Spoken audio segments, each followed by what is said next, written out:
Today we're talking about Governor Ferguson's plan to spend money, our precious taxpayer dollars. I have Bob Ferguson, Brandi Kruse, and some video snippets of Karoline Leavitt and our infamous, very promising Republican President of the United States. So I have a few different articles in here as well. The the main article headline is frozen for about 7 seconds, and then the following consecutive pages are about 3 seconds. So if you want to pause in between those so that you could actually read through it, or visit the link in the description, and I'll post those to that. So on my inauguration, which I think was exactly a month ago, I promised to work with President Trump where I can and to stand up to him when we must. In keeping with your memorandum of January 21st, are only the most outstanding, capable people for the jobs that they're being hired into. In other words, competence. Yes, sir. Elevating competence over everything else instead of the DEI policies that were pursued by the Biden administration. Unfortunately, President Trump is showing very little inclination in working with states that do not agree with his worldview. President Trump is hard at work fulfilling the promises that he made to the American people on the campaign trail.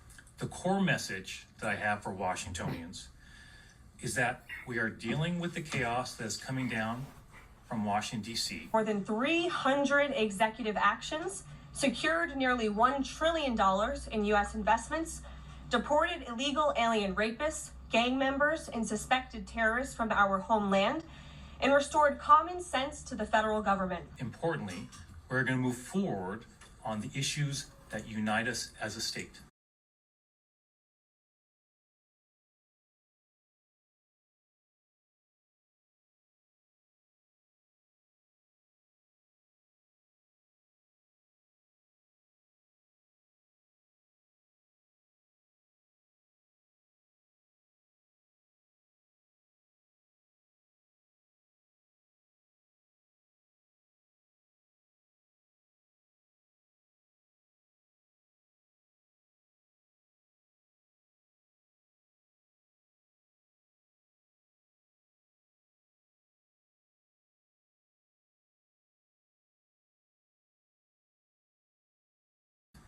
To make our state more affordable,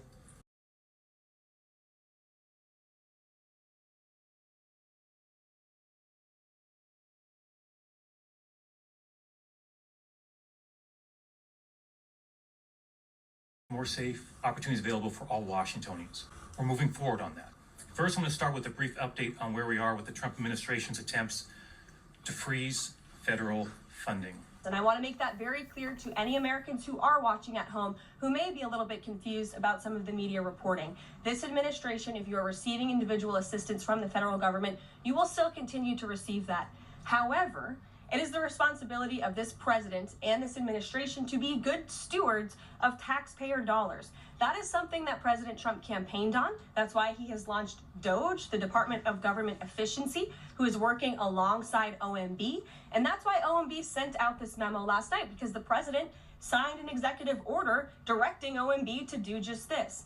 And the reason for this is to ensure that every penny that is going out the door is not conflicting with the executive orders and actions that this president has taken. So what does this pause mean? It means no more funding for illegal DEI programs. It means no more funding for the Green New scam that has cost American taxpayers tens of billions of dollars. It means no more funding for transgenderism and wokeness across our federal bureaucracy and agencies. No more funding for Green New Deal social engineering policies, including reproductive freedom and healthcare for transgender individuals, diversity, equity, and inclusion, threats to Muslim Americans, threats to undocumented residents, and also some threats to clean energy jobs. We expect money to be going to organizations and entities that have ties to politicians.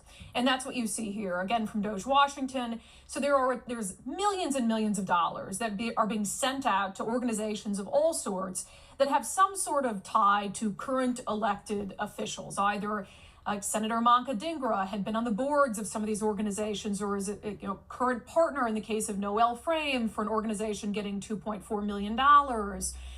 Senator Claudia Kaufman was the intergovernmental affairs liaison for the Muckleshoot tribe, which is now getting $35 million from the state of Washington. And again, some of those things, there might not be anything untoward, but it's important for people to know, and I think in some of these cases, it is favoritism, that, hey, you've got an organization doing outside work that has current or former ties to a state politician, and they're getting millions of dollars approved of taxpayer money. Washington State receives, as some of you know, approximately $27 billion in federal funding. But if you're a current board member, or you're a current president, or whatever it is of some nonprofit or non-government entity, and you're a current lawmaker, and they're being given millions of dollars, you have to recuse yourself from one of the two.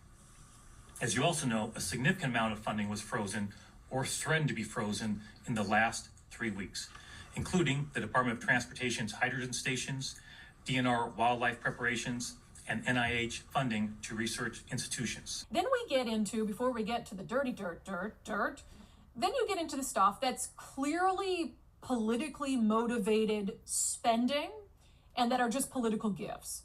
That it's all, what is the phrase I use, speaking of dirty? It's all just kind of a circle jerk of money, where it's like, I'm going to give it to you, you give it back to me in the form of this, and it's all our money, right?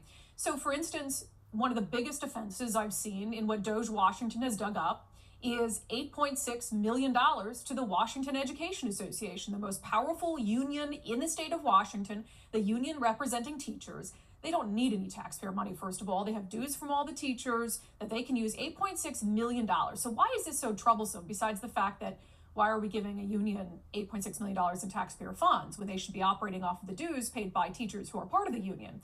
Well, of course, because the WEA is just an extension of the Democratic Party. And in 2024 and all the years before that, their money goes to, you name it, when it comes to Democratic political candidates and organizations and causes. So we've got $8.6 million going into the WEA and millions going out of the WEA to fund the campaigns of Democratic political candidates, to fund special causes, to oppose initiatives on the ballot. Just as a high-level look through the WEA, some of its 2024 spending, $250,000 to the Washington State Democratic Committee, $250,000 to the Democratic Governors Association. We, of course, know they were one of the key opponents of Initiative 2109, which they called a tax break for the ultra-rich, but it was the effort to repeal the capital gains tax, and they spun a tale that this would be disastrous for public education. But then again, you name the Democratic candidate, they have given to that candidate. Nick Brown for Attorney General, Steve Hobbs, Secretary of State, even Sal for Justice, even Supreme Court candidates in here, Patty Murray, even people who their seats were never at risk. Oh yeah.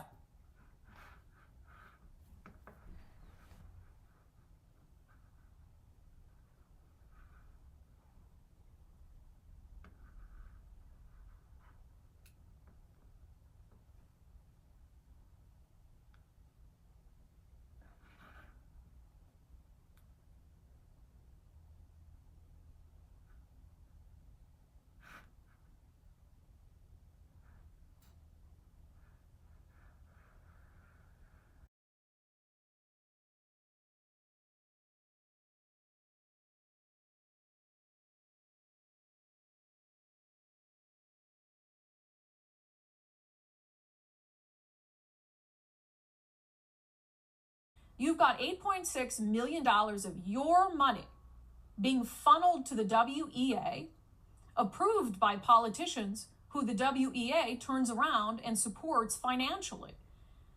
I mean, to the tune of, at least in 2024, $500,000 plus to the state Democratic Party and its entities. $7.2 million to Cascade Bicycle Club.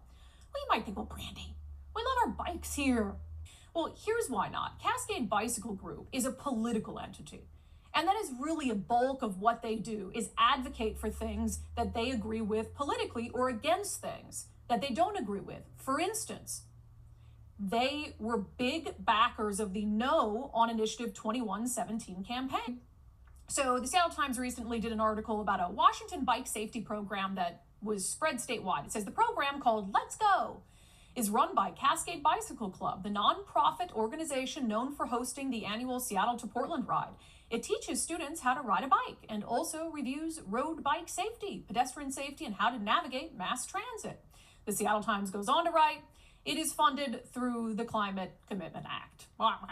That act, signed into law in 2021, supports the state's efforts to limit carbon emissions and invest the proceeds in green climate projects. The state transportation department is projected to receive $216 million to fund the program for the next 16 years. Yeah, so you have, again, Cascade Bicycle Club getting $7.2 million in your money from Democrats who passed the Climate Commitment Act, fund programs that the Cascade Bicycle Club puts on through the Climate Commitment Act. The Cascade Bicycle Club gets all of this money. They also turn around and oppose the effort to repeal the Climate Commitment Act, which harm reduction is the biggest lie ever sold in progressive states.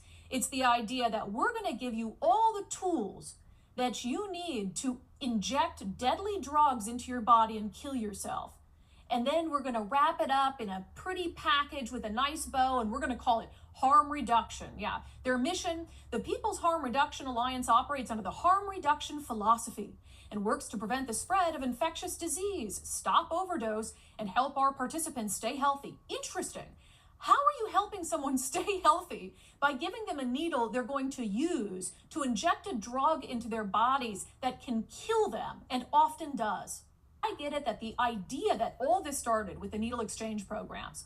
It's like, well, people are going to do these drugs anyway, so we'd rather than just give them clean needles so they don't use dirty needles. And then they're not spreading around infectious diseases. Yeah, you're spreading around death, though. So does it really matter if they die from the infectious disease or they die from the hot shot that you gave them the needle to take? Currently, $162 million in federal funds are frozen that we're aware of.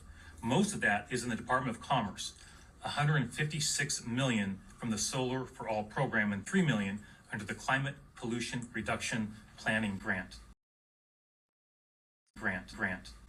The Department of Natural Resources also has about $3.3 million intended for wildlife preparedness that is frozen. That $150 or $160 million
Funny, it's government waste.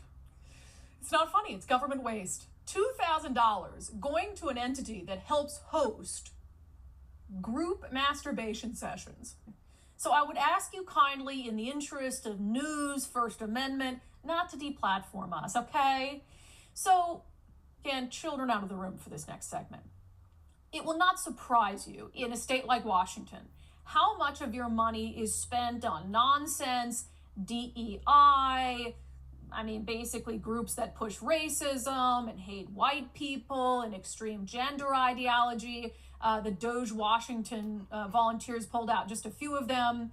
$5,000 for Drag Story Hour, $2,000 to Queer Productions, $5,000 to Queer Life, $20,000 to Seattle's Gay News, $382,000 to Northwest Network Bisexual Trans Abuse Victims. How many bisexual trans abuse victims do you think there are in Washington State? And can't the funds that we have for other victims of abuse be used for the one person who has reported that they're the bisexual trans victim of abuse? $382,000. How much is that per person? How many people? That's what, That's insane. put a pin in that. We need to figure that out. $2,500 for the Seattle Trans and Non-Binary Choir. $400,000 for Q Law.